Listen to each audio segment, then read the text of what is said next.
Apa bahasa filsafatnya tadi itu? Pertama, la ikraha fid din. Yang menarik itu ketika disandingkan firman Allah la ikraha fid din dengan dukhulu fis silmi kafah, masuk ke dalam Islam secara menyeluruh. Kalau udah masuk kita menyeluruh, jadi gila kita. Itu disebut bahasa tasawuf dengan zauq. Mabuk tuh. Apa kata si Bahri? Gile lo. Said, kenapa? Cewek cantik lewat, lo diam aja. Kemudian uangnya banyak, lo diam-diamin aja. Maaf, Bahri. Apapun ceritanya, bagaimanapun cantiknya, manapun kayanya, hebat pun kekuasaannya, tetap istriku adalah segala-galanya bagiku. Gila dia. Makanya kita dikatakan orang Islam tuh gila. Maka ditanya oleh orang Persia. Orang Persia itu orang yang jago dalam pemikiran tuh. Muhammad tuh siapa? Orangnya tegap, besar? Enggak. Terus anak buahnya gimana? Tegap-tegap, jago-jago, kecil-kecil, kurus-kurus. Kok bisa ngalahkan pasukan kami? Di mana letak keunggulan mereka? Disitulah gila mereka tuh katanya. Karena kegilaan mereka kepada Tuhannya. Halo sahabat semuanya, salam giat. Berjumpa di channel al.andawi.andi. Jangan lupa klik tombol subscribe dan nyalakan loncengnya ya. Terima kasih. Assalamualaikum warahmatullahi wabarakatuh. Alhamdulillah wassalatu wassalamu ala rasulillah sayyidina Muhammad wa mawalah. Jumpa kita kembali dalam mata kuliah tasawuf falsafi. Kali ini kita membahas dalam presentasi yang didiskusikan oleh mahasiswa. Saat ini dihadiri oleh MAD Ilham dan Saib Ar-Rasyid. Ada dua pertanyaan yang menarik tadi dihadirkan oleh calon-calon filosof masa depan, yaitu Fajar Bahri dan juga Arifin Ilham ya. Arifin ya?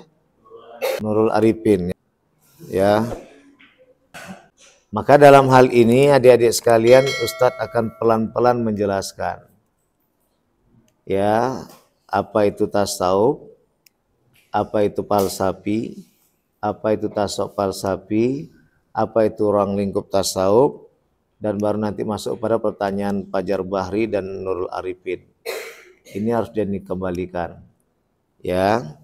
Maka dalam hal ini yang kita harus pahami adalah ketika Ustadz jelaskan 2 Senin yang lalu, itu sangat lugas tentang ruang lingkup tasawuf falsafi itu apa. Bahkan Ustadz jelaskan bagaimana ruang lingkup tasawuf secara umum. Maka kaedah yang dikembalikan dalam tasawuf falsafi ini adalah kepada kajian, dia mengedepankan akal, baru Quran dan hadis, bukan berarti menenggelamkan. Kalau dibalikkan kepada kajian tauhid, tauhid itu sebenarnya kalau Ustadz boleh membebaskan diri, tauhid itulah filsafat Islam. Tapi nggak mungkin kita bahasakan tauhid itu filsafat Islam. Kenapa Ustadz berani mengatakan tauhid itu filsafat Islam? 2 dalil dalam tauhid itu adalah dalilul akli, filsafat toh. Dalilun nakli, Quran dan hadis. Namun ranahnya memang ranah kepada la ilaha illallah. Tiada Tuhan selain Allah. Udah ya, nih sampai di sini udah bisa duduk ya. Ini dia. Itu ketika berbicara tentang ruang lingkup tuh. Ketika berbicara tentang ruang lingkup, itu yang harus adik-adik pahami. Baru nanti kita main-main. Bukan serius-serius, tapi main-main. Karena judul mata kuliah kita tasawuf, bukan filsafat. Kalau main-main itu, Bahri, itu akan kayak sekali kita ambil tuh. Ya. Kalau haus, ya minum. Tapi enggak seluruhnya. Ambil minumnya. Minum, enggak. Kan gitu, enggak ada. Itu wajib. Tapi artinya main-main tuh sambil dia ngambil minum, sambil dia minumkan, lalu letakkannya lagi. Tapi sambil matanya itu tetap wajib mendengarkan apa kata dosen, itu masuk Ustadz. Artinya filsafat tadi diambil tuh. Itu yang tadi pelan-pelan Ustadz pantau, Bahri, udah pandai menyusun itu. Ya, Ustadz bukan memuji, enggak. Ustadz sekarang lagi membimbing dan mendidik. Ustadz tetap membimbing kalian, bukan Ustadz cuma 2 orangnya. Ustadz bimbing, tadi pun Saib Ustadz bimbing. Ya, kita orang filsafat. Nah, makanya tadi yang pertama tadi Ustadz dudukkan tuh, itu kaidah pertama. Apa beda tasawuf falsafi dengan tasawuf amali dengan tasawuf akhlaki? Urutannya itu kan tasawuf akhlaki, tasawuf amali, tasawuf falsafi. Bahkan ada yang sangat arogan itu, tasawuf falsafi pertama dibuat. Kenapa? Memang tokoh-tokoh pertama itu yang membuat. Sehingga datanglah muncul pembagian. Tasawuf falsafi itu siapa yang hebohkan dulu? Bayazid Bustami, Mansur Al-Hallaj, Ibnu Arabi. Baru masuk tadi kajian Imam Ghazali. Sebelum Ibnu Arabi. Tapi sebelumnya adalah Mansur Al-Hallaj. Mansur Al-Hallaj al-Murid Al-Junaid. Berapa tahun kemudian baru datang Imam Ghazali. Dan tasawuf hampir dipunahkan. Datanglah Imam Ghazali. Berkelana. Karena beliau juga adalah seorang PNS, dosen negeri. Di Nizamiyah waktu itu. Tapi beliau tinggalkan semua untuk mencari melanglang buana. Sehingga akhirnya jumpalah tadi, dan buku yang pertama dibuat adalah Ihya Ulumuddin. Baru nanti Al-Munqidhu Minad Dhalal. Ya, banyak buku-buku yang lain. Ya, jadi akhirnya selamatlah tasawuf tadi. Maka ditampakkan tadi tasawuf amali. Pertama kali yang bangun dia itu Imam Ghazali. Baru nanti masuk tasawuf akhlaki. Dan itu akan terjadi juga nanti di abad ke-13 dan abad ke-14 Masehi. Kalau udah namanya tasawuf dan filsafat bertengkar, gak ada lagi suasana fikih. Makanya rusak. Maka kemenangan terakhir umat Islam adalah di Taj Mahal, India. Abad 15. Habis itu habis. Maka dipegang oleh orang barat. Abad ke-18 tahun 1700. Sebelumnya tasawuf semua yang mengatur. Terutama tasawuf falsafi itu. Orangnya berani-berani. Gila. Tapi nyaman. Enjoy semuanya. Pada gila semua ini, tapi nikmati. Itu bahasa filsafat ya. Ya maksud Ustaz bukan gila tadi. Orang gila semua ini. Ya gila. Jadi artinya bagaimana? Gila itu sesungguhnya harus memang dimiliki, dan bahasa halusnya. Ini kita orang filsafat kan. Ya sekarang Ustaz ada lagi kerasukan filsafat nih, bukan kerasukan IAT. Ya. Apa bahasa filsafatnya tadi itu? Pertama, la ikraha fid din. Yang menarik itu ketika disandingkan firman Allah la ikraha fid din dengan dukhulu fisil mikafah, masuk ke dalam Islam secara menyeluruh. Itu gila namanya itu. Kalau udah masuk kita menyeluruh, jadi gila kita tuh. Itu disebut bahasa tasawuf dengan zauq. Mabuk tuh. Apa kata si Bahri? Gile lo. Said, kenapa? Cewek cantik lewat, lo diam aja. Kemudian uangnya banyak. Lu diam-diamin aja. Maaf, Bahri, apapun ceritanya, bagaimanapun cantiknya, manapun kayanya, hebat pun kekuasaannya, tetap istriku adalah segala-galanya bagiku. Gila dia. Makanya kita dikatakan orang Islam tuh gila. Maka ditanya oleh orang Persia. Orang Persia itu orang yang jago dalam pemikiran tuh. Muhammad tuh siapa? Orangnya tegap, besar? Enggak. Terus anak buahnya gimana? Tegap-tegap, jago-jago, kecil-kecil, kurus-kurus. Kok bisa ngalahkan pasukan kami? Di mana letak keunggulan mereka? Disitulah gila mereka tuh katanya. Karena kegilaan mereka kepada Tuhannya. Ini kalau bahasa filsafat nih. Ya. Tapi kita diajak yang gila-gila seperti ini. Padahal yang korupsi itu yang gila yang tak berlandaskan.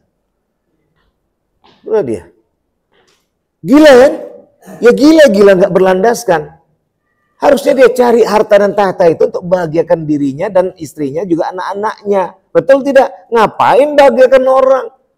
Ketika kegilaan itu muncul, berkumpullah tadi Ali bin Abi Thalib, Utsman, kemudian Abdul Mas'ud dan lain sebagainya, ada 6 orang itu kumpul, ya.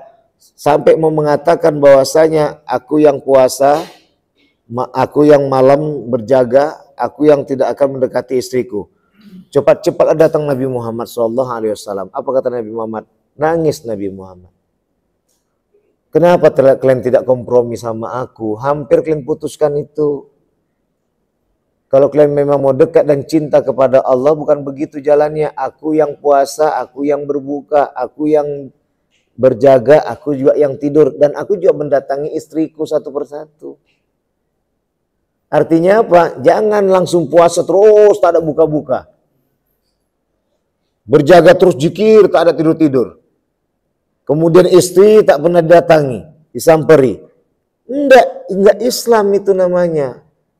Baru mereka minta maaf pada Rasulullah Sallallahu Alaihi Wasallam. Nah, nanti itu masuk kepada kajian tidak ada apapun selain Allah. Itu nanti dia. Padahal pemahaman Ali bin Abi Thalib dan kawan-kawan masih dalam wujud tiada Tuhan selain Allah. Udah mulai nyambung? Oke, ya sudah Ustaz lompat langsung ke jawaban. Maka Ustaz pinjam tadi jawaban yang diulaskan oleh Saib. Ada syariat, tarekat, hakikat, ma'rifat. Ustaz ambil aja analogi yang lain, yang gampang. Syariat itu bagikan kelapa. Kemudian tarekat itu bagikan air, santan, dan lain sebagainya. Ya. Kemudian hakikat itu adalah menjadi minyak. Hakikat dari kelapa itu minyak. Tapi makrifatnya apa? Penyedap makanan dan mengenakkan masakan. Ada yang mengatakan juga menganalogikan bahwa syariat itu bagikan lautan. Apalagi Ustaz mengatakan syariat itu bagikan air. Ya, air putih yang bening. Tarekat itu bagikan yang bercampur air tadi dengan teh. Baru hakikat tadi, teh itu manis. Kan campur gula tuh kan. Baru namanya katakan, oh ini namanya teh manis. Tapi sejatinya adalah, makrifatnya adalah menyegarkan. Nah, maka tergantung nanti dengan hitamnya teh dan lain sebagainya. Artinya, Bahri, ini nggak bisa dipisahkan. Makrifat nggak bisa lepas dari hakikat, karena dari hakikat menuju makrifat. Hakikat tidak bisa lepas daripada tarekat, karena dari tarekat menuju hakikat. Tarekat tidak bisa lepas dari syariat, karena syariat menuju pada tarekat. Selesai sudah. Permasalahannya adalah Bahri, kita suka memisah-misahkan, milah-milahkan. Makanya tadi ada firman Allah, udkhulu fi silmi kafah. Kenapa orang gila itu nggak sakit? Padahal yang dimakan tadi maaf cakap bekas-bekas makan, bahkan nasi basi. Karena dia menyeluruh fokus bahwa makanan itu adalah untuk mengenyangkan perutku. Nggak ada akal berpikir, nggak ada apapun selain makanan. Sampai sini paham? Tak tahu dia apa itu basi kah, apa itu baru masak kah, apa itu enak kah, apa itu tak enak kah. Yang tahu dia itu makanan. Basi nomor 10, baru nomor 10. Enak nomor 10, tak enak nomor 10. Yang penting makanan, makan. Akalnya menyatu, menyeluruh dan penuh dengan gila, hingga akhirnya mengantarkan dan kegilaan juga lah. Usus bekerja tanpa memikir bagaimana yang punya usus gila, gila juga lah usus itu mengerjakannya. Nyampe sehat sih orang gila tadi. Tiada apapun selain makanan. Kalau kita keanalogikan, makanan itu tuh Tuhan. Ya, sudah. Ternyata hidup orang gila itu sedap sebenarnya. Gak ada pikiran yang lain. Maaf cakap, Ustadz hampir menyatu dengan kehidupan mereka. Gak tahu setiap orang gila yang jumpa Ustadz itu pasti tersenyum. Kenapa Ustadz nanti kadang kasih yang apa? Uang tuh nggak ada arti sama mereka. Rokok yang Ustadz bagi. Tapi ketika Ustadz kenalkan antara uang goceng sama rokok, ketika Ustadz satukan dia paham tuh. Kadang Ustadz kecarian mana ini kok nggak lewat. Nggak ada tertengok Ustadz lagi rambutnya kayak hijau itu ya, sapu hijau, gimbal, yang nggak ada pakaian yang buruk, nggak ada. Bahkan Ustaz berpikir kalau Ustaz minta Ustaz gantikan pakaian baru, dia marah tuh. Berarti kok nggak lagi menganggapku sebagai temanmu. Gitu dia. Kita bahasa tasawuf dan filsafat. Karena orang sofistik dan orang filosof itu dibilang orang gila tuh. Dan prinsipnya nggak akan pernah tuh nggak pernah jet dan lain sebagainya. Ini kita pinjam nih. Sudah, itu nikmatnya tadi terantar dia. Kapan dia sakit, ya sakit. Dan sakit dia itu tetap tidak membuat dia dalam keadaan ketakutan. Dia tetap dalam berjalan dia. Akhirnya sakit itu hilang begitu saja. Betul nggak? Sakit tak tahan mengelabui dirinya. Karena dirinya yang mempunyai kendali atas sakit itu. Sapria Andi. Sakit itu tidak tahan mengelabui dirinya karena dianya yang mempunyai kendali dalam menanggulangi sakit itu. Itu dia. Nggak dapat harta kita, nggak dapat tahta kita, sakit itu. Betul tidak? Itu dia. Nggak diterima cinta kita, sakit. Udah, baru masuk nanti turun kepada la ilaha illallah. Maka ada kelasnya tuh. Kelas di mana dinyatakan bahwa teh manis itu semua orang akan percaya mengatakan dia berasal dari air putih. Tiada warna teh, tiada warna kopi, tiada warna dan lainnya selain air putih. Maka di situ tersebut tiada Tuhan selain Allah. Maka Syekh Abdul Qadir Jailani menempatkan itu nanti ada posisi 12 itu. Terakhir tak tersebutkan lagi Allah tuh. Yang tersebutkan itu adalah hu. Fana dia dalam kajian itu. Selagi orang yang berjibaku dengan dunia tahta dan harta, itu dia belum masuk pada diri fana. Dia masih dalam koridor la ilaha illallah. Tapi itulah pula kelasnya. Dan itu tidak bisa dipisahkan. Tapi ada tingkatan. Sama seperti Bahri, Fajar Bahri itu bisa langsung menyusun kata-kata dalam sebuah alinea. Tapi anak SD harus berawal dari huruf A, B, C, D.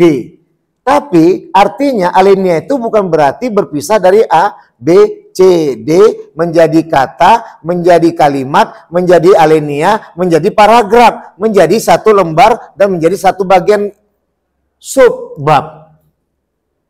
Sehingga akhirnya menjadi kitab. Anak SD akan mengulangi dari mulai sub-subbab yang tertentu dia. Kalau kita langsung dengan judul saja sudah paham kita. Tarekat dalam tasawuf. Apa itu tarekat? Apa itu tasawuf? Dalam ini pun punya makna ini. Gitu dia. Ya, karena tarekoh itu bisa jadi artinya jalan secara bahasa Arab. Tapi dalam tasawuf adalah sebagai sistematika dari mulai syariah ke tarekoh. Dan di situ ada pengarahnya itu yang disebut dengan mursyid. Nah, jadi dua hal ini yang dikatakan Bahri, la ilaha illallah dengan la ilaha illallah, tiada Tuhan selain Allah dengan tiada apapun selain Allah, ini disebut nanti dengan sebutan fana namanya. Melebur atau disebut dengan orang filsafat dengan metafisik dengan iluminasi, emanasi, panteistik. Makanya 9 wali waktu itu diwakili oleh Sunan Kalijaga nyatakan kamu Syekh Siti Jenar nggak ada salah. Permasalahannya ini lingkungan kita baru dilepas dari kuasaan Hindu. Nanti terakhir nggak ada perbedaan di situ. Ujung-ujungnya nggak akan jadi melebur kajian Islam itu dalam diri. Oh ngono toh. Nggih Kang Mas, kata Sunan Kalijaga. Itu dua-dua guru Ustaz tuh. Syekh Siti Jenar dengan Sunan Kalijaga. Ya. Maka dalam hal ini penempatan kupasan yang dikembalikan adalah ini tadi yang la ilaha illallah dalam kajian Tuhan. Sudah? Oke, Ustaz ambil yang terjemahan yang sederhana. Berapa banyak profesor sekarang? Berapa banyak yang gak usah profesor lah, doktor semua udah berapa banyak enggak? Posisi mereka di mana? Bisa saja jadi dalam pemahaman yang A, tiada Tuhan selain Allah, Atau yang mereka sudah masuk pada tingkatan tiada apapun selain Allah. Seyogianya doktor dan profesor itu sudah masuk kepada kajian tiada apapun selain Allah.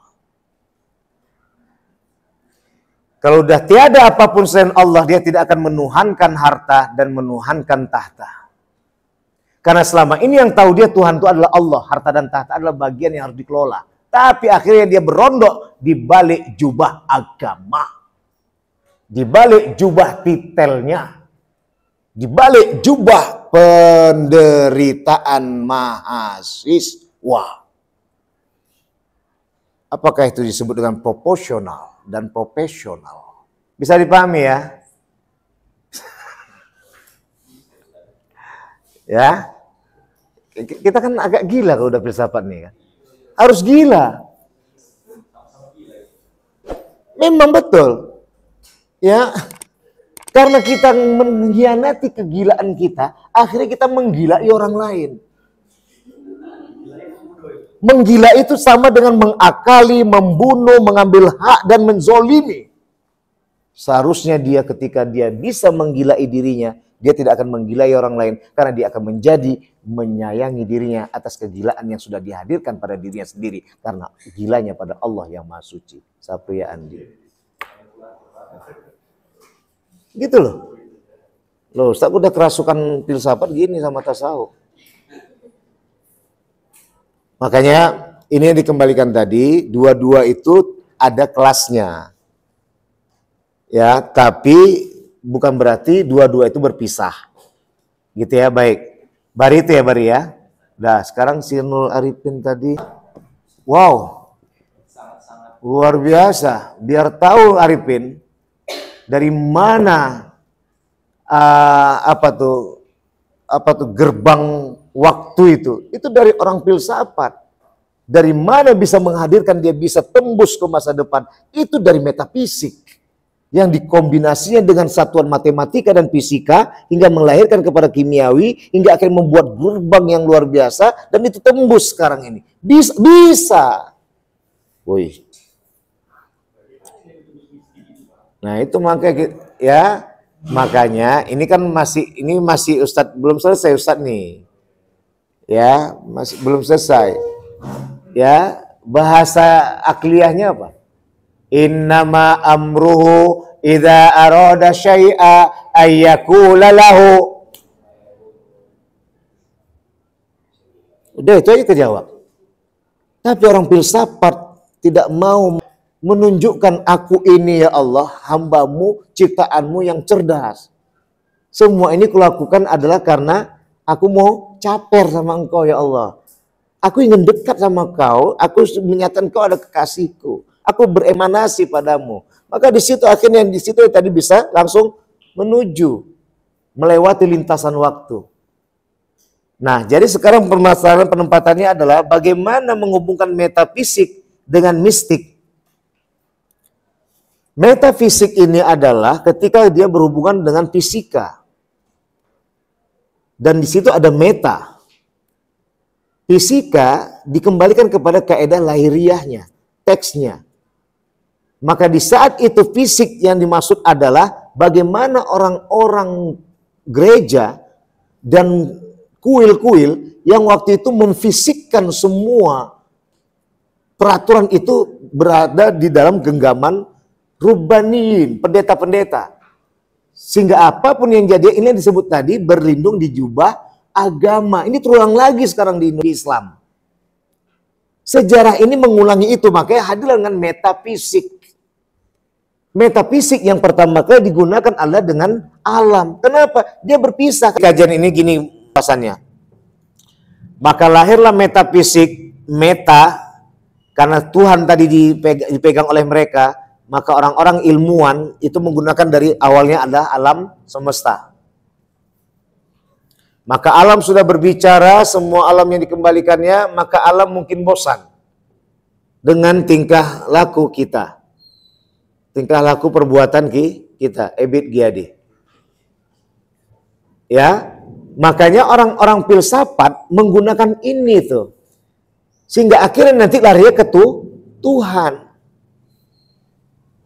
Tapi mereka sertakan semua itu disebut dengan metafisik ke situ.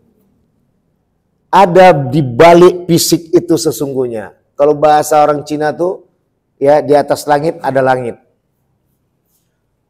Nah, itu bahasa-bahasa orang Buddha, bahasa Hindu lah itu. Kalau kita enggak, di atas langit adalah Allah. Kuasa, kalau di atas langit ada langit tuh sebenarnya bukan bahasa tradisi kita. Nah, bagaimanakah tasawuf filsafat ini menghubungkan metafisik dan mistik dalam menjalankan sufistik tadi? Dia tetap mengagungkan akal yang diciptakan Allah, dan wujud pengagungan akal tadi adalah wujud terima kasih dirinya kepada Allah. Dan itu dia buktikan bahwa aku adalah pecintamu ya Allah. Tapi dia nggak seperti orang tasawuf amali, tarekat. Orang falsafah ini suka sendiri-sendiri. Ya, kayak Ustadz suka nyendiri gitu kan. Ustadz lebih suka nyendiri. Paling-paling bersama sama istri dan anak-anak. Habis itu nyendiri lagi Ustadz. Oh malah banyak ilmu tuh dapat. Paling-paling nanti kalau udah ceramah, udah habis ceramah Ustadz pulang tuh. Kalau nggak ada pertanyaan jawab, udah Ustadz pulang. Jarang Ustadz ngumpul-ngumpul ngopi-ngopi itu kayak mubazir. Ya, tapi ada nanti suatu masa Ustadz ngumpul sama orang-orang memang untuk ngopi. Nah, kalau nggak tanya jawab, ya kan? Kalau nggak tanya jawab, Ustadz ngopi dulu. Tapi harus saya tanya jawab. Kalau nggak tanya jawab, pulang saya. Sayang rasanya waktu itu. Karena lebih bagus waktu itu Ustadz gunakan untuk keluarga. Bisa dipahami? Itulah yang diinginkan oleh orang-orang filsafat. Nah, kajian inilah menjadikan dia sebagai seorang sufistik. Ya, makanya Jalaluddin Rumi yang berhasil mengkombinasikan filsafat dengan tasawuf. Makanya semua masuk itu untuk mencari ketenangan, tapi tidak pernah diangkat orang dari orang berbagai macam agama yang masuk ke dalam tarekat Jalaluddin Ar-Rumi. Berapa banyak yang sudah masuk Islam? Masuk Ustadz. Ustadz bukan bela Jalaluddin Ar-Rumi loh. Ya. Karena tenangnya orang gabung ke dalam tarekatnya Jalaluddin Ar-Rumi di sana, ya. Namun akhirnya setelah mereka bergabung dari berbagai agama tadi, karena Jalaluddin Ar-Rumi tidak membahas itu, dia membahas untuk menuju pada ketenangan itu. Tapi akhirnya Jalaluddin Ar-Rumi kan punya strategi. Dia nggak akan tenang kalau dia mencari siapa menciptakan ketenangan itu. Akhirnya bertanya, dialah masuk pada Allah. Allah ini tadi yang tidak ada apa-apa kecuali Allah. Maka dia nggak ada apa-apa lagi. Mau agama mana lagi masuk? Dia cukup selingkuh sekali aja. Itu pun selingkuh bukan karena menyakiti yang lama, tapi membuat yang lama sadar diri bahwa dia bukan cocok untuk dicintai. Maka ketika masuk kepada kajian tidak ada apa-apa kecuali Allah, maka tidak akan bisa lagi datang Tuhan-Tuhan yang lain selain Allah. Ada tuh nanti la ilaha illallah, la ilaha Allah, Yahu, Hu. Ada lagi setelah Hu lain lagi tuh, nggak ada lagi tuh. Ya, bisa dipahami ya, Nurlapin. Jadi metafisik itu dengan sufistik, ya, makanya disebut dengan tasawuf falsafi. Makanya kaidah ruang lingkupnya tadi saya bilang itu yang harus jadi kata kunci utamanya. Kenapa ada tasawuf falsafi? Dia berawal mendekatkan diri kepada Allah dengan dandasan akal dulu tuh, baru ke nakal. Iya ya. Apa guna aku diciptakan? Apa gini-gini aja? Maka alhamdulillah Ustaz kemarin jumpa itu. Ngapain kita sampai puluhan tahun dikasih Allah umur panjang setelah balik? Betul nggak? Rupanya mau ditengok Allah kesetiaan Nawa. Itu yang Ustaz jumpai dengan tafsiran ihdinas siratal mustaqim. Tunjukilah aku ke jalan yang lurus. Atau dikenal dengan bahasa yang banyak masjid make, istiqomah. Istiqomah. Teguh pendirian. Atau bahasa cinta disebut dengan setia. Berapa lama pun waktu memisahkan kita, beragam tempat ruangan yang selalu menghambat kita berjumpa, tapi aku tetap tidak pernah lupa dengan wajahmu yang cantik dan indah, wahai Allah Tuhan yang Maha Kuasa. Tidak ada apapun selain Engkau, wahai Tuhan. Kalau masih tiada Tuhan selain Allah, dia akan masih dalam keadaan berapologi itu. Maka Ibnu Arabi itu rumahnya besar, tak ada orang di dalamnya, tak ada yang membersihkan, bersih aja rumah tuh. Tetap lapar aku ya Allah. Cuman ini ya Allah. Tak datang langsung tiba-tiba raja mengutus, Syekh makan yuk. Diajak raja, oh ya makan. Gak pernah beli sayur, gak pernah beli makan ketika dia tetap lapar, sebelum lapar langsung dah kenyang. Tapi secara lahiri tetap dilewati. Itu dia ya. Gitu ya Ripin. Jadi kajian kuncinya adalah tasawuf falsafi itu tidak boleh dipisahkan ke filsafat dan tasawuf. Tasawuf falsafi ini adalah orang tasawuf. Yang kedua adalah dia juga dulunya adalah orang-orang dari lingkungan filsafat yang berupaya dan berjumpa hingga menjumpai kaidah keislaman tadi, dan di saat itu yang mendatangkan keberanian adalah orang-orang yang dekat dengan Allah yang Maha Suci sehingga dapat mengatakan A adalah A, B adalah B, maka dia gunakan untuk menyampaikan itu bisa dapat diterima oleh 10 kalangan, bukan hanya A, B saja, C sampai Z, maka dia gunakan filsafat. Karena filsafat itu tadi tidak lagi membedakan antara Islam, Kristen, Hindu, Buddha, Konghucu, dan pemenang. Tapi di saat itu dia kembali kepada Tuhan dan makhluk. Itu filsafat. Makanya geram waktu itu dipenggal orang tuh Galileo Galilei. Oleh raja tadi. Dibilangnya datar. Sebatas mana pandangan Tuan Raja melihat bumi ini? Diambilnya telur. Tuan Raja karena lebih besar daripada telur ini, Tuan Raja tahu bumi itu bulat. Telur ini bulat. Tapi kalau Tuan Raja bayangkan Tuan Raja tungau di situ. Tak tahu Tuan Raja di mana batas pin, ya kan? Karena kita memang yang terbatas itu mata kita, karena kita lebih kecil dari dia. Nah raja kenapa tadi nggak percaya dengan telur? Kata Galileo ada sebutir sebesar sebagaikan telur.